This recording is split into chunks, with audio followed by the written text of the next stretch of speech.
Elon Musk releasing round 2 of what is being called the Twitter files, proving how the 2020 Biden campaign worked behind the scenes to suppress the Hunter Biden laptop story just 3 weeks before the election, a move that, according to more than one poll, may have swung the election in Joe Biden's favor. And we'll likely learn a lot more about this in January when Republicans officially take control of the House of Representatives. Joining me now for more, soon to be chairman of the House Oversight Committee, Kentucky Congressman James Comer. Congressman, good morning. Great to have you on. Thanks for having me on. Congressman, I know that you are focused squarely on bank records and what Hunter Biden was paying for specifically for Joe Biden. The Twitter files, I think, have shifted your investigation at least a little bit.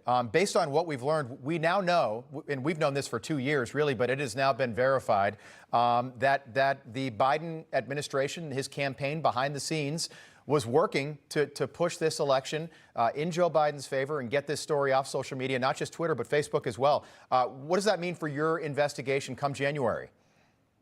Bottom line, these are more lies by Joe Biden. Go back to the debate when he squarely denied that laptop was Hunter Biden's. He continued to lie by having his campaign and the Democrat National Committee demand to social media companies, both Twitter and Facebook, that this was Russian disinformation. I mean, that's a big lie. Now, we have to ask ourselves, why is he so concerned about the laptop? And the answer is because the laptop proves even more lies spoken by Joe Biden, especially when it comes to not just his knowledge of what his family's shady business dealings were, but his involvement.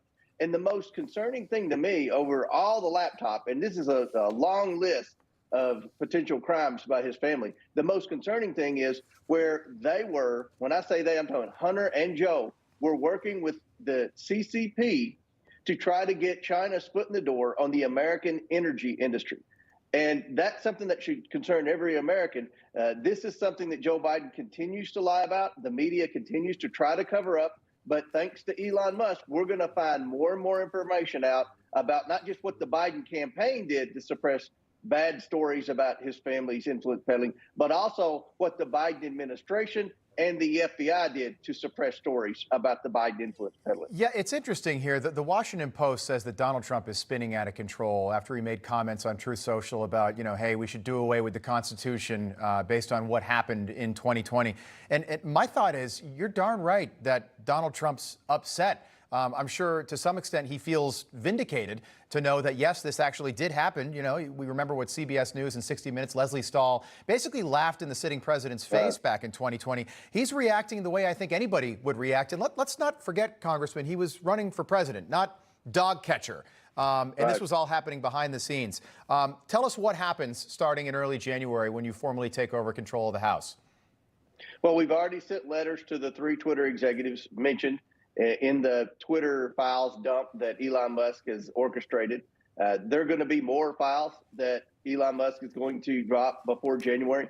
But we wanted to get notice out to the 3 Twitter employees. They're going to come forward. We've been communicating. In fact, I had a very high-level meeting yesterday with the bank CEO about how we're going to obtain the bank records. And it's not just the suspicious activity reports that I've been talking about. It's also some bank records, because we have, according to interviews we've conducted and according to the text messages and emails, we have specific areas where we believe that Hunter Biden was paying for daily living expenses for Joe Biden, significant amounts of money. So we have a pretty clear focus where we're going with these bank records, and that's what we're going to do on day one. We're going to be trying to obtain those bank records through subpoena.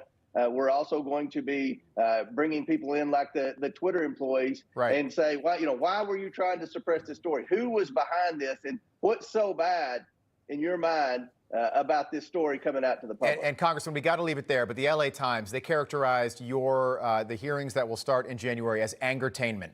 This is just Republicans on a revenge tour. These are going to be fact-based hearings, aren't they? They're going to be fact-based hearings. Everything that we provide, everything that we talk about, and every direction we go is based on evidence. All right. Kentucky Congressman James Comer, look forward to having you back soon. Good to see you. Thank you.